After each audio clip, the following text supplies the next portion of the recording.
తెలంగాణలో కాంగ్రెస్ జెండా ఎగురవేయడమే కాకుండా దేశంలోనూ కాంగ్రెస్ జెండా ఎగరేయడం ఖాయమని వరంగల్ కాంగ్రెస్ ఎంపీ అభ్యర్థి కడియం కావ్య అన్నారు. రాజకీయం చేతకాని వారు తమ కుటుంబంపై విమర్శలు చేస్తున్నారని మండిపడ్డారు. ఇక ఆచూకీ లేని బీజేపీల గ్యారంటీలకు ప్రజలు మోసపోవద్దని మరోసారి కాంగ్రెస్ పార్టీకి ఓటు వేసి గెలిపించాలంటున్న కడియం కావ్యతో మా ప్రతినిధి శ్రీధర్ ఫేస్ టు ఫేస్.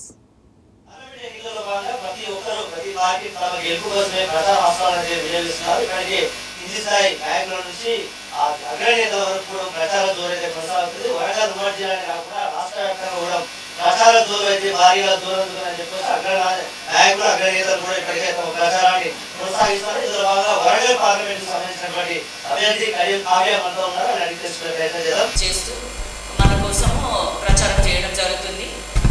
అన్ని ఇప్పుడు మన రాష్ట్రంలో కాంగ్రెస్ జెండా ఎగిరింది, అదేవిధంగా కేంద్రంలో కూడా కాంగ్రెస్ జెండా ఎగరాలన్న సంకల్పంతో ప్రతి ఒక్కరు కూడా చాలా కష్టపడుతున్నారు.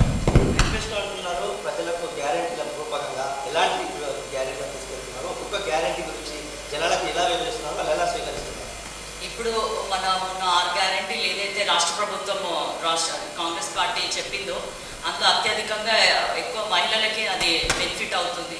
ఏ విధంగా అంటే మన గ్యాస్ సిలిండర్ 500 తీసుకుంటున్న వాళ్ళు ఉన్నారు.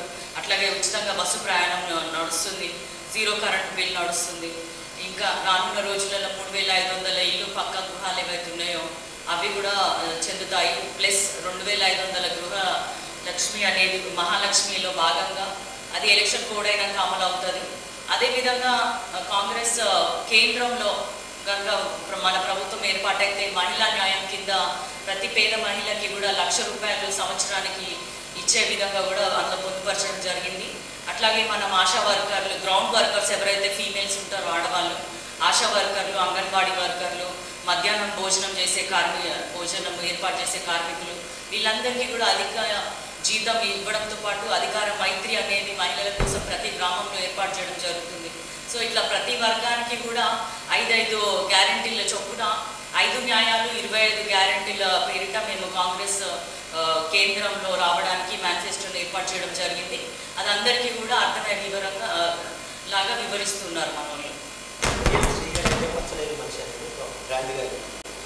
కూతురు ఈరోజు రాజకీయంగా ఎంట్రీ అయింది, అదేవిధంగా టికెట్ కూడా సంపాదించుకుంది. 2 పార్టీల నుంచి కూడా టికెట్లు వచ్చాయని పైకి వచ్చేసింది. అలాంటి కావ్యకు ఈరోజు ఎంత మెజారిటీతో గెలిపించే అవకాశం కలుగుతుంది? మేమైతే 2 నుంచి 2.5 lakhs అనుకుంటున్నాము. అంతకు మించి కూడా రావచ్చు. ఎందుకంటే ఈ రానున్న 5-6 రోజుల్లో ఇంకా ఎక్కువ ప్రభావితం అవుతారు ప్రజలు. ఎందుకంటే అటు బీజేపీ వాళ్ళకి చెప్పుకోవడానికి ఏమీ లేదు, అసలు బీఆర్ఎస్ అభ్యర్థి ప్రచారం కూడా చేసుకోవట్లేదు. ఆ 2 కూడా ఒకటే ములాఖత్ అయినాయి అని అందరికీ తెలుసు. కాబట్టి ఎక్కడ చూసినా కూడా కాంగ్రెస్ పార్టీకి వలసలు వస్తున్నారు తప్ప ఇక్కడ నుంచి వేరే చోటుకి వెళ్ళే పరిస్థితి లేదు. ఇక్కడ ఉన్న 7 ఎమ్మెల్యేలు కూడా నేనంటే నేను ఎక్కువ మెజార్టీ తెస్తా అన్న పట్టుదలతో ఉన్నారు. కాబట్టి మనకి ఖచ్చితంగా 2 నుంచి 2.5 లక్షలకి మెజార్టీ రాబోతుందని నేను నమ్ముతున్నాను. కుటుంబం మీద మద్దలేదని తెలిసినప్పటికీ కూడా కొంతమంది ఆ విభేదాలు అదేవిధంగా ప్రచారాలు అస్త్రాలు వాడుతున్నారు. దాని మీద మీరు ఏమంటారు? అంటే వాళ్ళకి పార్టీ విధానాలు చెప్పుకోవడానికి ఏమీ లేనప్పుడు, లేదా పార్టీ ఒకవేళ వాళ్ళకి అవకాశం వచ్చి వాళ్ళు అధికారంలోకి వస్తే ఏం చేస్తారు అని చెప్పడానికి ఏం లేనప్పుడు ఇతర వ్యక్తుల మీద లేనిపోని నిందలేయడము రాజకీయంలో కొత్తేం కాదు. అదేవిధంగా కడియం మేమైందో ప్రజలకు తెలుసు, నాయకుల కంటే ఎక్కువగా ప్రజలు మమ్మల్ని నమ్ముతున్నారు. కాబట్టి ఖచ్చితంగా మా వెంటే ఉంటారు. వాళ్ళు ప్రత్యర్థులు చేస్తున్న ఆరోపణలు ఎట్టి పరిస్థితుల్లో నమ్మే పరిస్థితిలో లేదు. బీజేపీ మేనిఫెస్టో మీకు అవకాశం? అసలు వాళ్ళ మేనిఫెస్టో ఏందో ఎవరికి తెలియదు. ఏమనంటే మోడీ గ్యారంటీ అంటున్నాడు. దేనికి గ్యారంటీ? దేశాన్ని విచ్ఛిన్నం చేయడానికా, దేశాన్ని మొత్తం ప్రైవేట్ వాళ్ళకి అమ్మడానికా, లేకుంటే దేశంలో ఉన్న నిరుద్యోగాలు పెంచడానికా? ఏది గ్యారంటీ ఇచ్చాడు? పోనీ పాత గ్యారంటీలు ఏమున్నాయి? 15 లక్షలు ఇస్తా అన్నాడు బ్యాంక్ ఖాతాల్లో, అది లేదు. నల్లధనాన్ని తీసుకొస్తా అన్నాడు, అది లేదు. ప్రధానమంత్రి ఆవాస్ యోజన కింద ఇల్లు ఇస్తా అన్నాడు, అది లేదు. సంవత్సరానికి 2 కోట్ల ఉద్యోగాలు ఇస్తున్నాడు, అది లేదు. ఇవన్నిటికీ గ్యారంటీగానే ఉన్నాడు కదా. ఏది చేయలేదు కాబట్టి ఏమి చేయను గ్యారంటీగా అని చెప్తున్నాడు, అంతే. రాజకీయ పరంగా ఉంటే కుటుంబ పరంగా కడియం గారి గెలుపు కోసము కడియం కావ్య చెల్లేపుడు బాగా కృషి చేశారు. ఈరోజు కడియం కావ్య కృషి కోసం తన తండ్రి చెల్లేపుడు కృషి చేస్తున్నారు. ఎట్లాంటి? ఎప్పుడైనా కుటుంబమే అంతిమం కదా. కుటుంబమే అన్నిటికంటే అందరికీ కూడా ముఖ్యమైనది కుటుంబమే. కుటుంబం సహకారం లేకుంటే ఎవ్వరు ఒక అడుగు కూడా ముందుకు వేయలేరు. అట్లాంటి సపోర్ట్ నాకు ఉన్నందుకు, అట్లాంటి కుటుంబం నాకు ఉన్నందుకు నేను అదృష్టవంతురాలని భావిస్తున్నాను. ఓటర్లకు నేను చెప్పేది ఏంటంటే 35 ఏళ్ళు 40 ఏళ్ళ తర్వాత ఒక డాక్టర్గా, ఒక మహిళగా, మీ వరంగల్ బిడ్డగా ఒక అవకాశం వచ్చింది నాకు. అందరూ ఆశీర్వదించాలి. కడియం శ్రీ గారు ఎలా పనిచేసిండు, రేవంత్ రెడ్డి గారు ఇప్పుడు ఎట్లా పనిచేస్తున్నారు, మీ నియోజకవర్గాలలో ఎమ్మెల్యేలు ఎంత చిత్తశుద్ధితో ఉన్నారు, ఇవన్నీ కూడా మీరు గమనించాలి.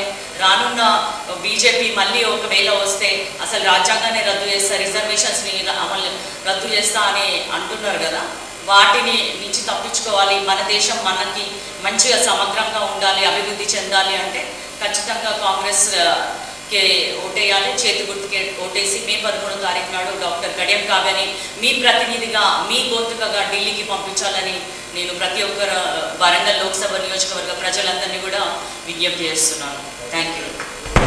కడియం కావ్య గారు చెప్తున్నారు. మొత్తంగా చూసుకుంటే వరంగల్ పార్లమెంట్ సంబంధించినటువంటి ప్రచారం ఏదైతే ఊపందుకుంది, అదేవిధంగా ఉమ్మడి జిల్లా వ్యాప్తంగా రాష్ట్ర వ్యాప్తంగా కూడా పూర్తిగా ప్రచారం జోరైతే ఊపందుకుందని చెప్పుకోవచ్చు. ఇది ఇక్కడ టార్గెట్ పెట్టి శివధవ్ 99 టీవీ శ్రీధర్ వరంగల్.